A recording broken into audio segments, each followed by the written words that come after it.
Another news day, boys. It's got a lot of news, and I hope you're enjoying the content because it's a hella nightmarish to even get it uploaded where I am right now.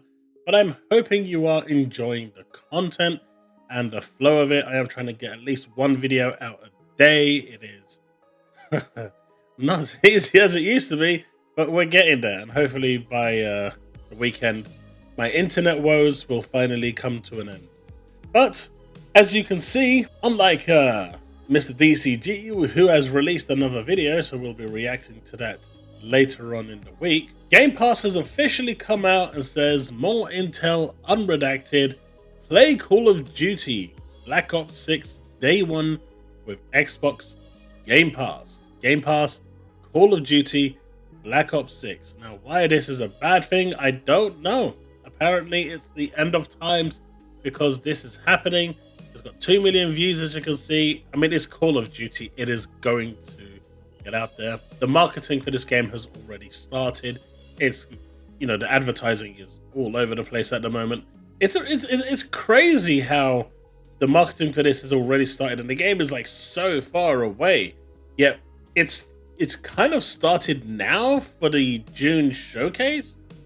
Not even for the actual release of the game. It's really weird how they couldn't do this for Hellblade 2 to try and prop it up that little bit more, because it kind of needed that big push. We saw the actual uptake in players who didn't realize the game was even out when the splash screen on Xbox actually came out, and the moment that hit, the uptake in numbers, especially in the Xbox charts, just went through the roof. So that clearly tells you that Microsoft does have a problem when it comes to marketing their games, and clearly the splash screen is working. But Call of Duty Black Ops 6, we already knew it was coming day one. Sarah already said the whole slate, everything is coming to Game Pass. This now, you know, officially confirms it as well through Xbox Game Pass. It's an official channel. It's not just something that, you know, Sarah's saying or Phil saying or anyone else is saying. This is now out there on their social channels. We also have this. I'm going to play it. Hopefully I don't get demonetized for it. Probably will, and if I do, I'll just have to mute this section going forward. So if it is muted, you know that I was demonetized and I've muted it. But this is basically a confirmation that Call of Duty Black Ops 6 is coming. Play it day one with Game Pass. That was it. Now, there was actually a trailer released today, for those of you wondering, and it looks like the Blizzard devs, I've heard the Blizzard devs actually fumbled this one quite horribly. Well, whether it was Blizzard devs or Blizzard or Activision, I don't know. But apparently someone at Blizzard, that's the news going around, fumbled this really badly. And there was actually a trailer reveal. And it was up for maybe 5 minutes before it was pulled down. Some people got screen grabs and posted them. It's a big yikes, honestly. And those that got to see it, happy days. Those that didn't, sadness. And we'll have to wait until June 9th to actually see the trailer ourselves. But this sort of thing shouldn't be happening. You know, we've seen the massive blunder from Microsoft during the FTC trial. Now we're seeing Blizzard do the same thing. It shouldn't be happening. But, you know, this is the other trailer. Now, I'm not sure if she's actually wearing anything, or, I mean, I think she is. But this is another image. It's pretty blurry, so, I mean, at this point, you could mistaken this dude for Solid Snake. But Call of Duty is coming to Xbox Game Pass, and honestly, look at it this way. People are saying how this is going to be a bad thing. I haven't bought a Call of Duty in probably the past 6 years. I think the last Call of Duty I actually bought was Modern Warfare 2. And not the latest Modern Warfare 2. I'm talking about the one that was on the Xbox One, I think. You know, I think it was on the Xbox One. And it was just a camp fest, and it just took, you know, I got put off it completely. This one I'm going to play, I'm going to download on Game Pass and play the campaign, and it will drive me to the multiplayer. And if my friends are playing the multiplayer, I I'm going to dabble in the multiplayer. I'll probably buy the battle pass. So what's happening here is that they are potentially getting more money from me now than they would before. So for those of you saying, how is this going to benefit Microsoft? They're clearly benefiting from me. And there's a lot of people like me out there who will probably play the campaign and then go and dabble into the multiplayer and probably pick up the battle pass, at least one of them, to try it out and see how it is and see if it's to their liking and have something to work towards. So let's see how that actually, how that all plays out in the end.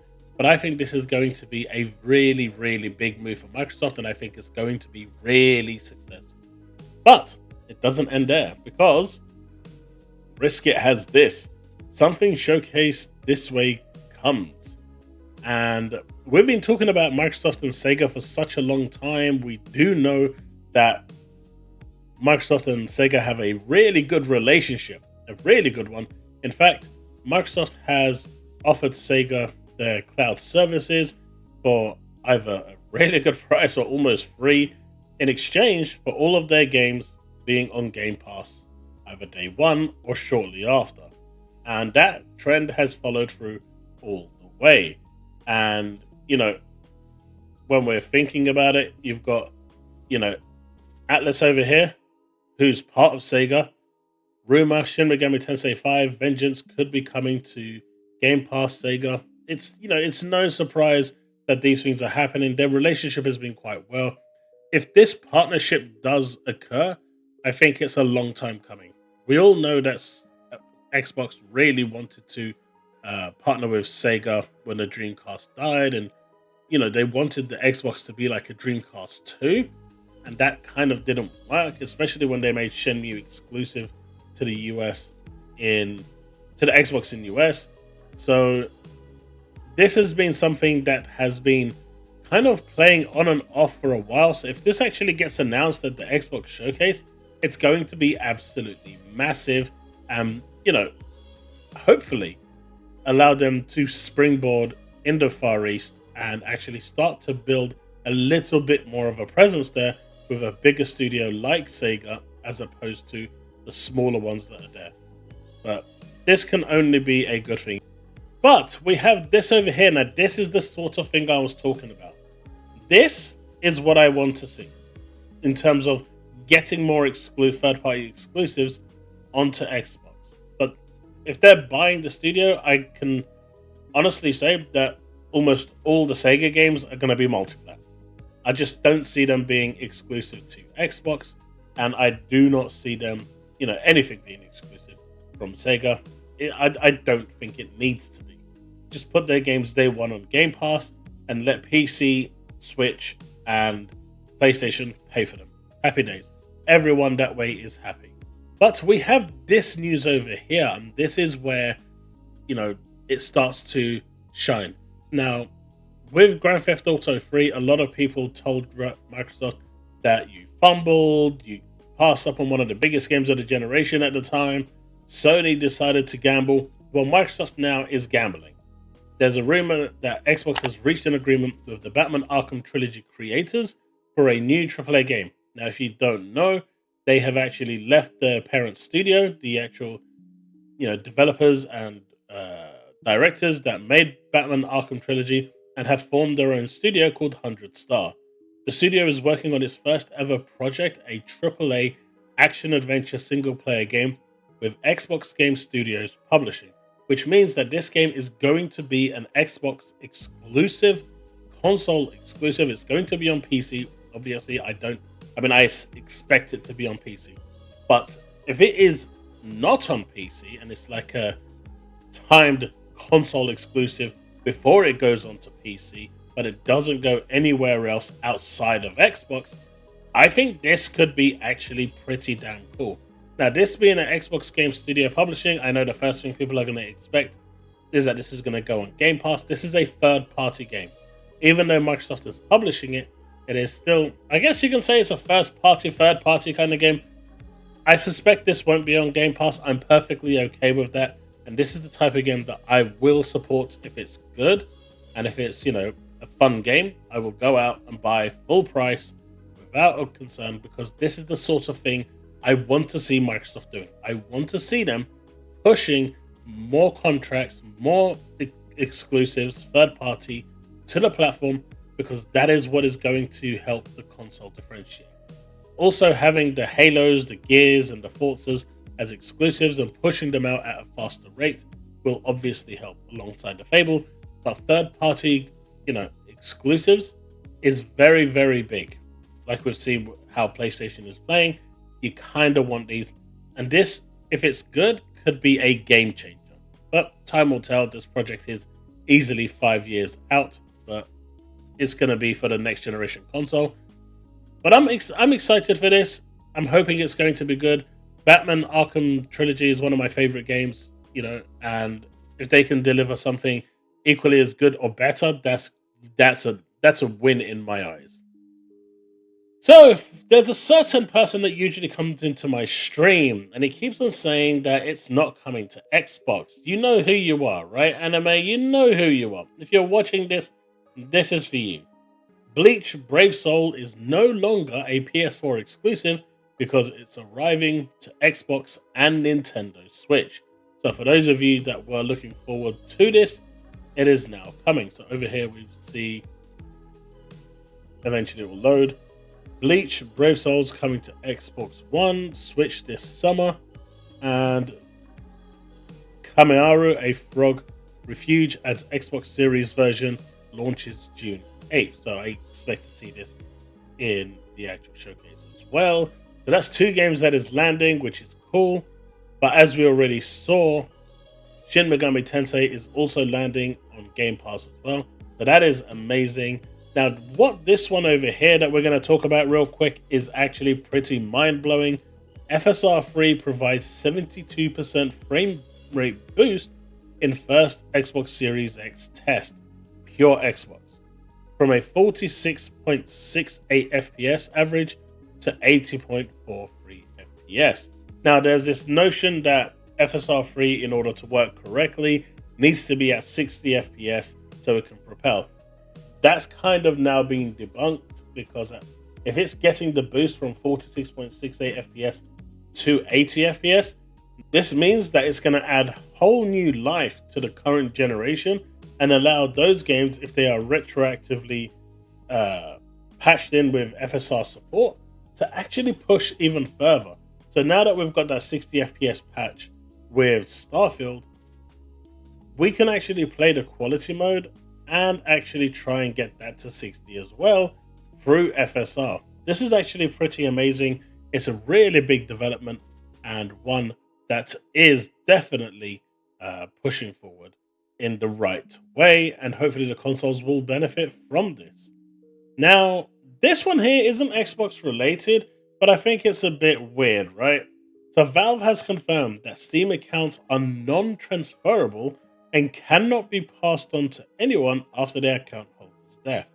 So if I have like an account that's got £10,000, £20,000 worth of games, and I want to, transfer the ownership of those games to my son, who is also a PC player, and they want to use my Steam account, they can't actually claim ownership of it. Even though I've paid it and I want to pass my ownership to them, Steam is saying, no, you can't do that. They need to go and buy their own games. I think that's weird. I think if I want to transfer my ownership to someone else, I should have the right to do that.